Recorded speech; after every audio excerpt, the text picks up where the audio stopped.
Thank you. It's another wonderful day, and I hope for you a wonderful 500 seconds of resilience that we will share with each other today.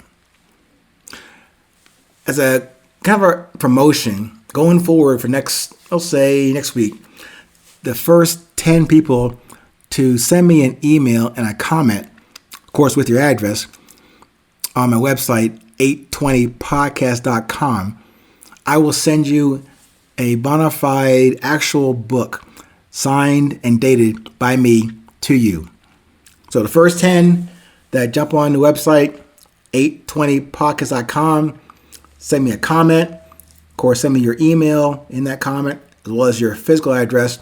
I will send you a autographed copy of the book, and you can take that and read it, and hopefully that starts our conversations besides just me publishing and you downloading the audio.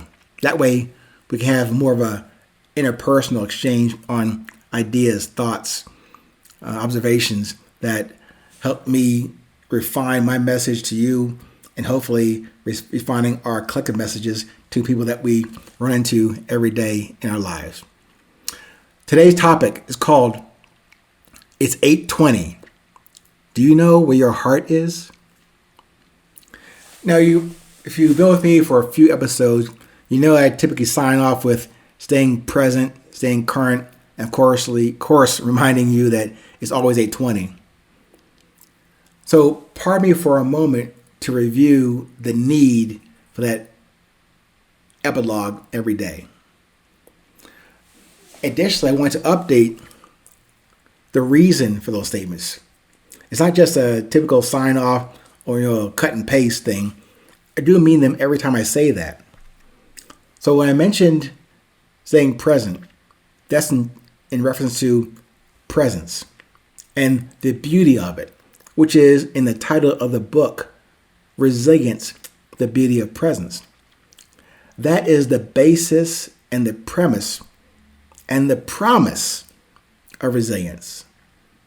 I'm already offering to you my perspective and definitions on that term, and also inviting you to make that effort for yourself. Because again, I'm only offering you my experiences, current and moving forward, and then hopefully to engender or facilitate conversations, if not with me, with those you have with yourself, with your creator, and whoever you encounter in your journey in your life.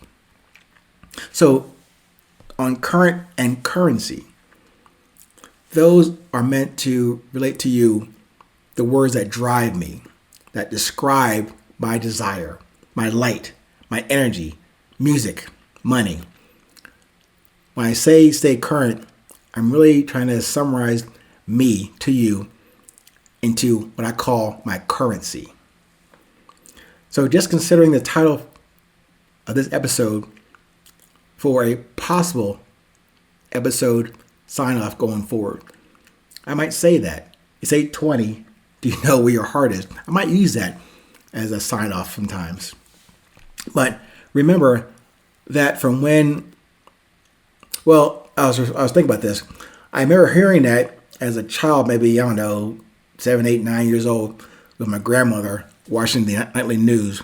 And even before the news show would come on, this gentleman would say in a very, almost like ominous wording or ominous tone, it's 10 o'clock.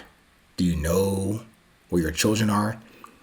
So in this case, I'm saying it's 8:20 and asking you, do you know where your heart is right now?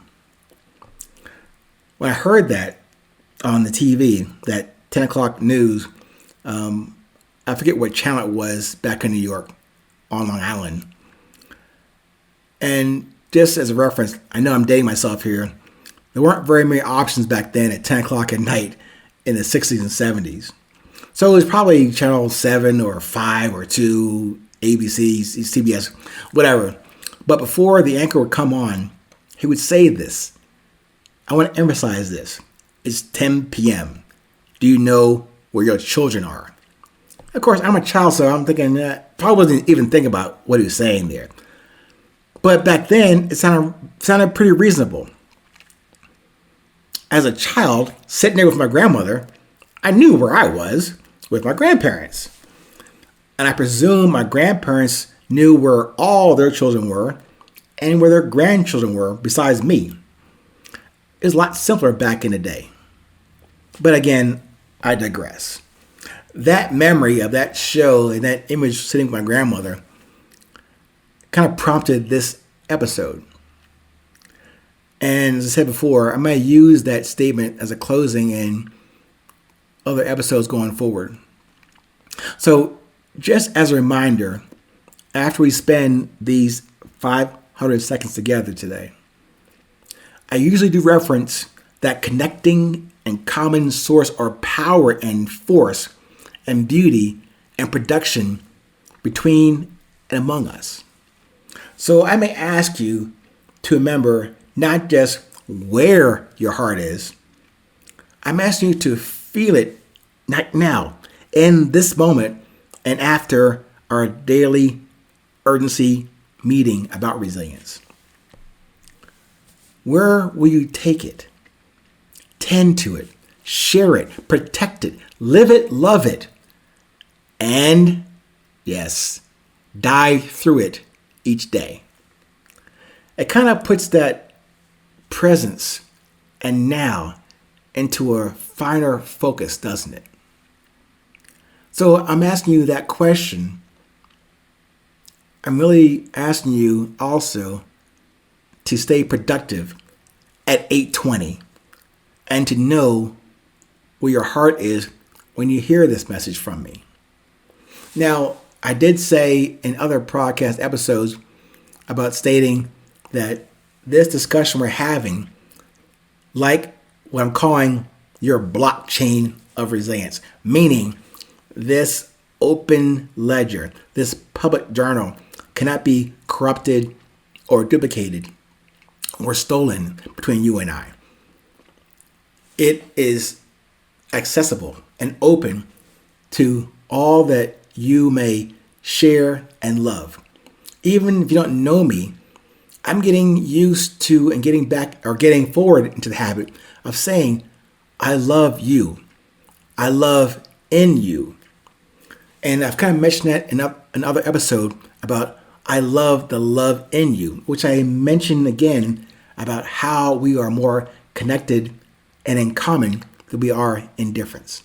So, just as a teaser or a reminder, going forward, when you have the chance to download and listen to another 820 episode, just consider that question, statement and question.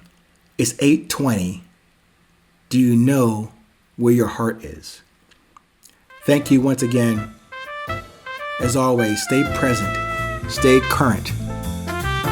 It is still 8:20.